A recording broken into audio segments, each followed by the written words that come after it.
ቲክቶከሩ ሙሴ ሰለሞን የታሰረበትን ምክንያት ዘሀበሻ አረጋግጧል። ዝርዝሩን በአጭሩ እነግራችኋለሁ።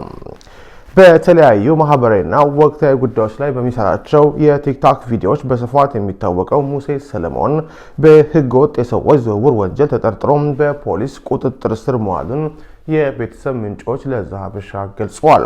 ተጠርጣሪው ከትላንት በስቲያ ማክሰኞ በቁጥጥር ስር ከዋለ በኋላ ትላንት ረቡዕ በፌዴራል የመጀመሪያ ደረጃ ፍርድ ቤት አራዳ ምድብ ችሎት ቀርቧል።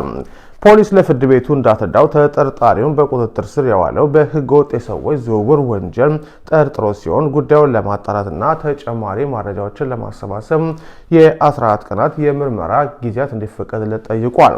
ፍርድ ቤቱም የፖሊስን ጥያቄ ተቀብሎ የጠየቀውን የምርመራ ጊዜ ፈቅዷል።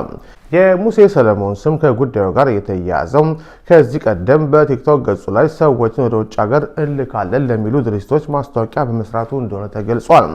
በእሱ ማስታወቂያ ታማኝነትን ያገኙ በርካታ ሰዎች ለእነዚህ ተቋማት በመቶ ሺዎች የሚቆጠር ብር ከፍሎ የነበረ ቢሆንም ድርጅቶቹ ገንዘቡን ከተቀበሉ በኋላ መስተዋራቸውና ዜጎች ለከፍተኛ ኪሳራ መዳረጋቸው ሲነገር ቆይቷል።